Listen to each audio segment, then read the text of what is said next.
ರಾಜ್ಯದಲ್ಲೇ ಶ್ರೀಮಂತವಾದಂತಹ ಜಿಲ್ಲೆ ಯಾವುದು ಕೇಳಿದ್ರೆ, ರಾಜ್ಯದ ರೆವೆನ್ಯೂಗೆ ಅತಿ ಹೆಚ್ಚು ಕಾಂಟ್ರಿಬ್ಯೂಟ್ ಮಾಡುವಂತಹ ಜಿಲ್ಲೆ ಯಾವುದು ಕೇಳಿದ್ರೆ ನಾವು ಬೆಂಗಳೂರು ಅಂತ ಕಣ್ಮುಚ್ಕೊಂಡು ಹೇಳ್ತೀವಿ. ಆದರೆ ಬೆಂಗಳೂರಿನಲ್ಲಿರುವಂತಹ ಜನಕ್ಕೆ ಒಂದ ಎರಡ ಮೂರ ಸಮಸ್ಯೆಗಳು ಒಳ್ಳೆ ಹನುಮಂತನ ಬಾಲದ ರೀತಿ ಬೆಳಿತಾನೆ ಇದೆ. ಆದರೆ ಲಕ್ಷ್ಯ ವಹಿಸಬೇಕಾಗಿದ್ದಂತಹ ಸರ್ಕಾರ ನಿಸ್ತೇಜವಾಗಿದೆ, ಅಧಿಕಾರಿಗಳು ನಿಸ್ತೇಜವಾಗಿದ್ದಾರೆ ಅನ್ನೋದ್ರಲ್ಲಿ ಯಾವುದೇ ಎರಡು ಮಾತಿಲ್ಲ. ನಾವು ಸರಣಿಯಾಗಿ ಬೆಂಗಳೂರಿಗರು ಫೇಸ್ ಮಾಡ್ತಾ ಇರುವಂತಹ ಪ್ರಾಬ್ಲಮ್ ಅನ್ನು ನಿಮ್ಮ ಮುಂದೆ ಇಡ್ತಾ ಇದೀವಿ.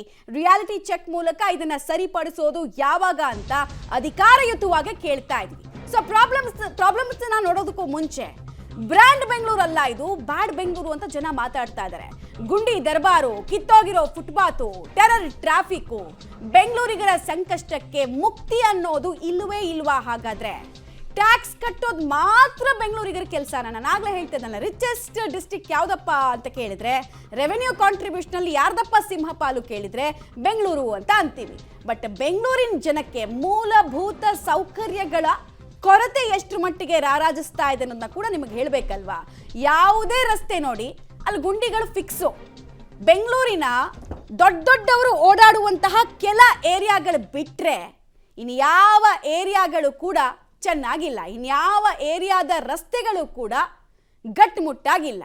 ಒಂದೇ ವಾಹನ ಸವಾರರು ಬೀಳ್ತಾರೆ ಅಥವಾ ಪದಾಚಾರಿಗಳು ಬೀಳ್ತಾರೆ, ಎರಡರಲ್ಲಿ ಒಂದಾಗ್ತಾ ಇದೆ. ಇನ್ನೊಂದು ಕಡೆಗೆ ಈ ಟ್ರಾಫಿಕ್ನ ವಿಚಾರ ಅಂತೂ ಮಾತಾಡೋದೇ ಬೇಡ ಬಿಡಿ, ದಿನಗಟ್ಟಲೆ ಮಾತಾಡ್ಬೋದು. ಬೆಂಗಳೂರಿನವರು 9 ಗಂಟೆಗೆ ಆಫೀಸಿಗೆ ಹೋಗಬೇಕು ಅಂದರೆ 7 ಗಂಟೆಗೆ ಮನೆ ಬಿಡಬೇಕು ಅಥವಾ 6 ಗಂಟೆಗೆ ಮನೆ ಬಿಡಬೇಕು, ಒಂದು 10-11 ಕಿಲೋಮೀಟರ್ ಟ್ರಾವೆಲ್ ಮಾಡೋದಕ್ಕೆ. ಬೇರೆಯವ್ರನ್ನವರೆಲ್ಲ ನಗ್ತಾರೆ. 15-20 ನಿಮಿಷದಲ್ಲಿ ಹೋಗೋ ಟ್ರಾವೆಲ್ ಡಿಸ್ಟೆನ್ಸ್ಗೆ ನೀವು 2-3 ಗಂಟೆ ಮುಂಚೆ ಬಿಡಬೇಕಾ ಮನೇನ ಅಂತ ತುಂಬ ಮೀಮ್ಸ್ ನೋಡಿರ್ತೀರಾ ನೀವು. ಬೆಂಗಳೂರಿನಿಂದ ನಾವು ಹೆಬ್ಬಾಳದ ಫ್ಲೈಓವರ್ ಕ್ರಾಸ್ ಮಾಡೋಷ್ಟೊತ್ತಿಗೆ ಬೆಂಗಳೂರಿನಿಂದ ಮೈಸೂರಿಗೆ ಹೋಗ್ಬಿಡ್ಬೋದು ನಾವು ಅಂತ, ಅಷ್ಟರ ಮಟ್ಟಿಗೆ ಯಾತನೆಯನ್ನು ಕೊಡ್ತಾ ಇದ್ರು ಕೂಡ. ಪ್ರಾಬ್ಲಮ್ಸ್ ಇದೆ ಅಂತ ಗೊತ್ತಿದ್ರು ಕೂಡ ಅಧಿಕಾರಿಗಳು ಕೇಳಿದ್ರೆ, ಕೆಲ ರಾಜಕಾರಣಿಗಳು ಕೇಳಿದ್ರೆ ಅದೇ ಅವರು ಬಂದರೂ ಸರಿ ಮಾಡೋದಕ್ಕಾಗಲ್ಲ ಅಂತ ಅಸಹಾಯಕತೆಯನ್ನು ವ್ಯಕ್ತಪಡಿಸ್ತಾರೆ. ಹಾಗಾದರೆ ಬೆಂಗಳೂರನ್ನು ಕಾಪಾಡೋದು ಯಾರ್ದು ಜವಾಬ್ದಾರಿ? ಈ ಪ್ರಾಬ್ಲಮ್ಸ್ ಹೇಳ್ತಾ ಇದೀವಲ್ಲ ನಾವು, ಈಗ 1 ವರ್ಷದಲ್ಲಿ ಉದ್ಭವ ಆಗಿರೋದಲ್ಲ ಇದು ದಶಕಗಳಿಂದ ಇರುವಂತಹ ಪ್ರಾಬ್ಲಮ್ ಈಗ ಹಳಸೋಗಿರೋದು. ಅಂದರೆ ಈಗಂತೂ ಅದನ್ನ ಇನ್ನು ನಾವು ಸರಿಪಡಿಸೋಕ್ಕೆ ಆಗಲ್ಲ ಅನ್ನೋ ನಿಟ್ಟಿನಲ್ಲಿ ಮಾನಸಿಕತೆ ಬಿಲ್ಡ್ ಆಗಿರುವಂತಹ ವಿಚಾರಗಳು ನಾವು ಹೇಳ್ತಾ ಇರೋದು. ಒಂದೇ 1 ವರ್ಷ ಕೂಡ ಇದು ಸರಿ ಹೋಗ್ತಾ ಇಲ್ಲ. ಪ್ರತಿ ಮಳೆಗಾಲದಲ್ಲಿ ಕೂಡ ಈ ಗುಂಡಿಯಿಂದ ಆಗುವಂತಹ ಅಧ್ವಾನಗಳು ನಮಗೆ ಗೊತ್ತೇ ಇದೆ. ಒಂದೊಂದೇ ಪ್ರಾಬ್ಲಮ್ ಅನ್ನ ನಾವು ಅಡ್ರೆಸ್ ಮಾಡ್ತಾ ಹೋಗ್ತೀವಿ.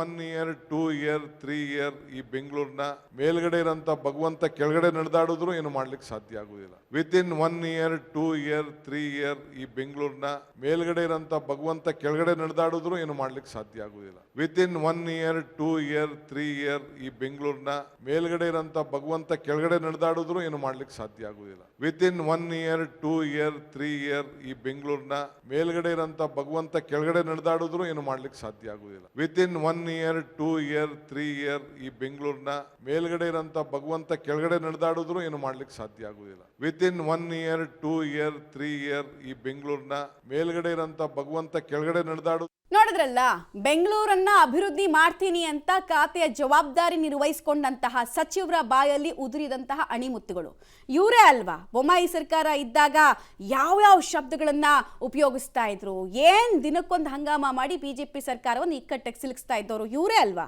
ಜನ ಹಂಗೆ ಅನ್ಕೊಳ್ತಾರೆ, ಇವ್ರನ್ನೆಲ್ಲೋ ನೋಡಿದೀವಲ್ಲ ಅಂತ ಹೇಳ್ಬಿಟ್ಟು 2021-20 ಸಂದರ್ಭದಲ್ಲಿ ಇವ್ರು ಮಾಡಿದಂತಹ ಸಾಲು ಪ್ರತಿಭಟನೆಗಳನ್ನ ನೆನಪಿಸ್ಕೊಳ್ತಾ ಇದ್ದಾರೆ. ಇನ್ನು ಸಿಲಿಕಾನ್ ಸಿಟಿ ಬೆಂಗಳೂರಿನಲ್ಲಿ ಸಾಲು ಸಮಸ್ಯೆಗಳು ಜನರನ್ನ ಹಿಪ್ಪೆ ಮಾಡ್ತಾ ಇದೆ.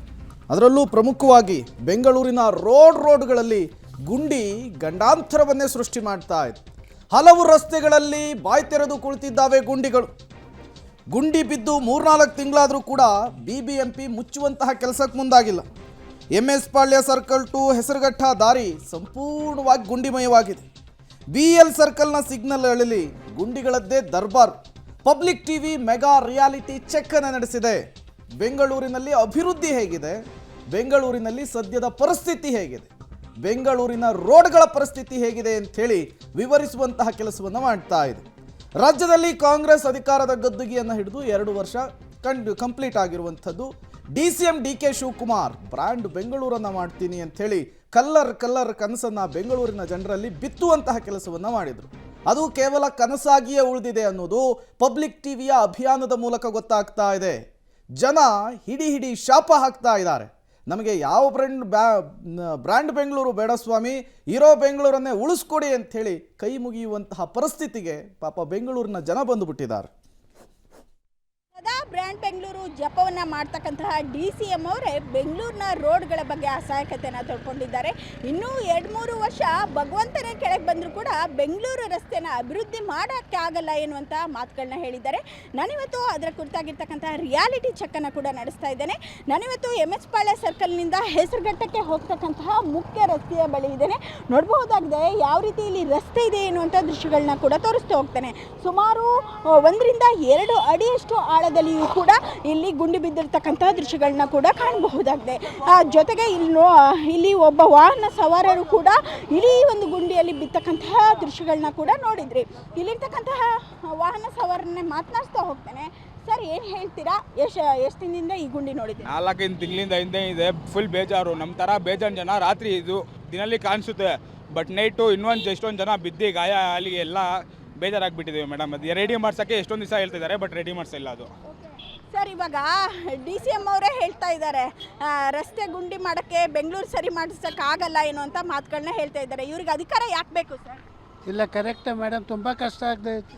ರಾತ್ರಿ ಟೈಮಲ್ಲಿ ಭಯಂಕರ ಪ್ರಾಬ್ಲಮ್ ಆಗ್ತಾಯಿತ್ತು. ರೆಡಿ ಮಾಡಬೇಕು ಮೇಡಮ್. ಈಗ ರೋಡ್ ಸರಿ ಇದ್ರೇ ಕರೆಕ್ಟ್ ಇರುತ್ತೆ. ಇಲ್ಲಿರ್ತಕ್ಕಂಥ ವಾಹನ ಸವಾರರು ಹೇಳೋದೇನೆಂದರೆ, ನಾವು 3-4 ತಿಂಗಳಿಂದ ಇದೇ ರೀತಿಯಾಗಿರ್ತಕ್ಕಂಥ ಒಂದು ಪರಿಸ್ಥಿತಿಯನ್ನು ಕಾಣ್ತಾ ಇದ್ದೇವೆ. ಆದರೂ ಕೂಡ ರೆಡಿ ಮಾಡಿಸ್ಲಿಕ್ಕೆ ಕೂಡ ಆಗ್ತಾ ಇಲ್ಲ. ಹೀಗಾಗಿ BBMP ಅವರು, ಸರ್ಕಾರದವರು ಈ ಬಗ್ಗೆ ಗಮನವನ್ನು ಹರಿಸಬೇಕು ಎನ್ನುವಂತಹ ಮಾತುಗಳನ್ನ ಹೇಳ್ತಾ ಇದ್ದಾರೆ. ಜೊತೆಗೆ ರಸ್ತೆ ಸರಿ ಮಾಡಲಿಕ್ಕೆ ಆಗದೇ ಇದ್ದರೆ ಅಧಿಕಾರ ಯಾಕೆ ಬೇಕು ಎನ್ನುವಂಥ ಪ್ರಶ್ನೆಯನ್ನು ಕೂಡ ಕೇಳ್ತಾ ಇದ್ದಾರೆ. ಕ್ಯಾಮ್ರಾ ಪರ್ಸನ್ ಹೇಮಂತ್ ಜೊತೆ ಅರುಣಾ, ಪಬ್ಲಿಕ್ TV, ಬೆಂಗಳೂರು.